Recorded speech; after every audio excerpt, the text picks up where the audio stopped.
Hello and welcome to MM academy. मैं हूं शशांक लखेरा और इस वीडियो में मैं आपसे बात करूंगा कि ईरान क्यों अमेरिका के जो पूर्व राष्ट्रपति हैं डोनाल्ड ट्रंप उनको मारना चाहता है। हाल ही में एक एनिमेटेड वीडियो जो है उसको रिलीज किया गया और वर्ल्ड वाइड मीडिया इस टॉपिक को डिस्कस कर रही है कि ईरान ने एक वीडियो रिलीज किया, एनिमेटेड वीडियो, जहां उन्होंने ये बताया कि हम किस तरीके से कि जो अमेरिका के प्रेसिडेंट रहे डोनाल्ड ट्रंप उनको हम मारेंगे। और अगर आप पिछले कई सालों में देखोगे तो ईरान और अमेरिका के बीच का जो टेंशन है वो आपको काफी बढ़ता हुआ नजर आएगा। और मिडिल ईस्ट में ईरान को कंट्रोल करने में अमेरिका इसराइल का खुल के साथ देता है, क्योंकि अमेरिका को भी पता है कि अगर मिडिल ईस्ट में हमको ईरान को कंट्रोल करना है तो इसराइल का सपोर्ट होना बहुत ज्यादा जरूरी है। और दूसरा रीजन ये भी है कि अमेरिका के वेपन्स भी बिकते रहेंगे तो इसराइल बहुत ही बड़े लेवल पे वेपन प्रोक्योर करता है अमेरिका से ना। अब आप यहाँ पे ये सोच रहे हो कि हो सकता है कि ईरान न्यूक्लियर डील को लेके ये चाहते हैं डोनाल्ड ट्रंप को मारना, क्योंकि डोनाल्ड ट्रंप ने ईरान न्यूक्लियर जो डील है और जो जेसीपीओ एग्रीमेंट है उसको यहाँ पे कैंसिल कर दिया था। मतलब सिंपली डोनाल्ड ट्रंप ये कहते थे कि ईरान न्यूक्लियर डील कोई काम की नहीं है। अमेरिका ने ईरान न्यूक्लियर डील को साइन करके एक बहुत बड़ी गलती करी है।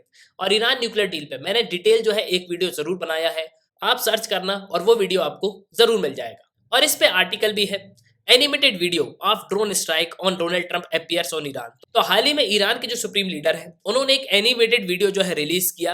उन्होंने यहाँ पे पूरी चीजों को बताया कि किस तरीके से जो डोनाल्ड ट्रंप है उनको जो है मारा जाएगा। और देखो, अगर ऐसा हो गया तो दुनिया में बवाल मच जाएगा। वर्ल्ड वॉर 3 बिल्कुल जो है यहाँ पे शुरू हो सकता है। आज से 2 साल पहले वर्ल्ड वॉर 3 शुरू होते होते रह गया था। कुछ फोर्थ के जो लीडर हैं उनको मार दिया था। तब दुनिया भर का मीडिया यही चीज को क्लेम कर रहा था कि बहुत ही जल्द वर्ल्ड वॉर 3 जो है शुरू हो सकता था। तो डिस्कस करेंगे हम इस टॉपिक में कि एक्चुअली में रीजन क्या है, क्यों ईरान अमेरिका के जो पूर्व राष्ट्रपति हैं डोनाल्ड ट्रंप उनको मारना चाहता है। तो काफी कुछ आपको इस वीडियो में जानने को मिलेगा। उसके पहले अगर आप किसी भी एग्जाम की प्रिपरेशन कर रहे हो तो आप हमारे स्मार्ट कोर्सेज के थ्रू कर सकते हो। आपको सिंपली करना क्या होगा, ऐप को डाउनलोड करना है, फिर आपको यहाँ पे साइन अप करना है। आप 2 वीडियोस लेक्चर देख सकते हो जो डेमो लेक्चर होंगे। फिर आपको प्रोफाइल में जाना है, प्लान को परचेस करना है, कोर्सेज को एंजॉय करना है। एक ही सब्सक्रिप्शन में आप सभी कोर्स अवेल कर पाओगे और आप यहाँ पे पीडीएफ भी जो है डाउनलोड कर सकते हो। इसके अलावा MMAcademy.in ये हमारी वेबसाइट है, आप वेबसाइट पे भी जो है लॉग इन कर सकते हो। नाउ फर्स्ट ऑफ ऑल मैं चाहता हूँ कि आप एक बार उस वीडियो को देख लो जिस वीडियो को रिलीज किया है ईरान के सुप्रीम लीडर ने।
तो ईरान ने इस एनिमेटेड वीडियो को रिलीज किया जिसमें यह बताया कि हम किस तरीके से डोनाल्ड ट्रंप का असैसिनेशन करेंगे। और देखो, ये वीडियो जो है ऑफिशियली जो सुप्रीम लीडर है ईरान की उनकी वेबसाइट पे जो है इसको अपलोड किया गया। अब सुप्रीम लीडर क्या होता है, देखो ईरान में आपको प्रेसिडेंट वाइस प्रेसिडेंट तो देखने को मिलेंगे ही, इसके अलावा एक सुप्रीम लीडर भी होते हैं। सुप्रीम लीडर लाइफ टाइम के लिए होते हैं, मतलब इनकी सुप्रीमेसी लाइफ टाइम के लिए है। जब तक ये जिंदा रहेंगे तब तक ये ईरान के सुप्रीम लीडर रहेंगे। इनका नाम है सैयद अली हुसैनी खमेनी। तो ये सुप्रीम लीडर हैं ईरान के। बेसिकली ये पहले प्रेसिडेंट रहे ईरान के 1981 से लेकर 1989 तक। उसके बाद इनको सुप्रीम लीडर जो है बना दिया गया और ये अभी तक सबसे longest serving head of the state है मिडिल ईस्ट के। और ईरान में 1979 के पहले सुप्रीम लीडर नाम का कोई पद नहीं होता था, लेकिन जब 1979 में ईरान का कॉन्स्टिट्यूशन बना तो एक ऑफिस को यहाँ पे स्टेब्लिश किया गया और ये post guardianship of the Islamic jurist पे बेस्ड है। अब सुप्रीम लीडर होता क्या है? देखो, पहली बात तो ये समझ लो कि सुप्रीम लीडर को चूज कैसे किया जाता है। सुप्रीम लीडर जो है डायरेक्टली चूज किया जाता है, जो मिनिस्ट्री ऑफ डिफेंस है, इसके अलावा इंटीरियर मिनिस्टर है, जो इंटेलिजेंस और फॉरेन अफेयर्स है, ये सब मिलके एक सुप्रीम लीडर को जो है यहाँ पे चुनते हैं। और मैं फिर से आपको बता दूं कि सुप्रीम लीडर लाइफ टाइम के लिए होता है, ऐसा नहीं है कि सुप्रीम लीडर 2 साल के लिए या 3 साल के लिए, नहीं। जब तक ये रहेंगे तब तक यही ईरान के सुप्रीम लीडर रहने वाले हैं। इसके अलावा ये हेड ऑफ द स्टेट है, हाईएस्ट पॉलिटिकल और रिलीजियस अथॉरिटी होती है इनके पास, आर्म्ड फोर्सेस का कंट्रोल, जुडिशरी का कंट्रोल, स्टेट टेलीविजन का कंट्रोल। इसके अलावा और भी जो गवर्नमेंट ऑर्गेनाइजेशन है वो सब इनके अंडर में ही आती हैं। मतलब सुप्रीम लीडर ही जो है इन सब चीजों पे यहाँ पे डिसाइड करता है कि टीवी पे क्या दिखाना चाहिए और क्या नहीं दिखाना है। ये सब चीजें सुप्रीम लीडर के ही कंट्रोल में रहती हैं। इसके अलावा जो आर्म्ड फोर्सेस हैं वो भी सुप्रीम लीडर के कंट्रोल में है। लेकिन अब आप यहाँ पे ये बोलेंगे कि सुप्रीम लीडर ने क्यों इस तरीके का वीडियो जो है यहाँ पे रिलीज किया। देखो, इसका एक बहुत बड़ा रीजन है, क्योंकि आज से करीब 2 साल पहले 3 जनवरी 2020 को जो ईरान फोर्स के जनरल रहे कासिम सुलेमानी, उनकी डेथ हुई थी। उनका एसेसिनेशन हुआ था बगदाद एयरपोर्ट के बाहर, उनको मार दिया गया। अब आप यहाँ पे बोलोगे कि उनको किस तरीके से मार दिया गया। देखो, एक्चुअली में हुआ ये कि ये बगदाद में थे और कंटिन्यूसली इनके फोन को जो है यहाँ पे ट्रेस किया गया और इसमें एक बहुत ही इंपॉर्टेंट रोल इजराइल की इंटेलिजेंस एजेंसी का भी था, मोसाद का। आपको पता है दुनिया में जितनी भी सीक्रेट एजेंसी हैं उनमें सबसे खतरनाक जो है इजराइल की मोसाद है। और जनरल कासिम सुलेमानी के असेसिनेशन में इजराइल इंटेलिजेंस एजेंसी का एक बहुत बड़ा हाथ रहा है। और बगदाद एयरपोर्ट में अमेरिका ने की ड्रोन स्ट्राइक, उसके बाद कासिम सुलेमानी की डेथ हो गई। और देखो, कासिम सुलेमानी एक बहुत ही इंपॉर्टेंट पर्सनालिटी थे ईरान के लिए। बेसिकली आप ये समझो कि ईरान के ये सुपर हीरो थे, क्योंकि मिडिल ईस्ट, इसके अलावा अमेरिका, इजराइल, बहुत सारे देश यही मानते थे कि जब तक कासिम सुलेमानी कुद्स फोर्स के लीडर हैं तब तक मिडिल ईस्ट में ईरान का डोमिनेंस बढ़ता ही जाएगा। अगर हमको मिडिल ईस्ट में ईरान का डोमिनेंस कम करना है तो कासिम सुलेमानी को मारना ही होगा। और हुआ यही, 3 जनवरी 2020 को इनकी जो है डेथ हो गई। और देखो, मैं आपको एक चीज बता दूं कि जब इनकी डेथ हुई तो पूरे ईरान में 3 दिन का जो है शोक मनाया गया और इनके जनाजे पे लाखों लोग जो है हमको देखने को मिले।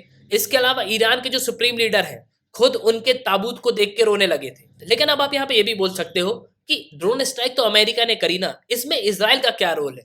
देखो, जब इनकी डेथ हो गई उसके कुछ साल बाद इस चीज को यहाँ पे रिवील किया गया कि इजराइल इन्वॉल्व था सुलेमानी के एसेसिनेशन पे। इजराइल की जो इंटेलिजेंस एजेंसी है उसके चीफ ने यहाँ पे ये कहा कि इजराइल ने बहुत सारा डेटा जो है अमेरिका को प्रोवाइड किया था। बेसिकली कासिम सुलेमानी के 3 नंबर थे, उन तीनों नंबर को इजराइल ने दिया अमेरिका को और अमेरिका ने उसके बाद लोकेशन ट्रेस करी। उसके बाद फाइनली बगदाद में एयर स्ट्राइक करी गई जिसमें कासिम सुलेमानी की जो है डेथ हो गई। और देखो, मैं आपको एक चीज और बता दूं कि दुनिया में जितने भी मिलिट्री कमांडर्स हैं कासिम सुलेमानी उनमें से टॉप कमांडर्स माने जाते हैं। कासिम सुलेमानी की मौत का ही बदला लेना चाहता है अमेरिका से, क्योंकि ऑर्डर दिया था डोनाल्ड ट्रंप ने कि कासिम सुलेमानी को मार दो। और ईरान ने कासिम सुलेमानी को लेके रेड नोटिस भी जो है जारी किया था कि डोनाल्ड ट्रंप को अरेस्ट करो। इसके अलावा यूएस के जो ऑफिशियल्स हैं उनको भी जो है यहाँ पे अरेस्ट करो, क्योंकि इन सब का कनेक्शन कासिम सुलेमानी की डेथ से है। और सिंपली ईरान कासिम सुलेमानी की डेथ का बदला लेना चाहता है। और जैसे ही इस वीडियो को रिलीज किया गया तो डोनाल्ड ट्रंप की जो सिक्योरिटी है उसको डबल कर दिया गया।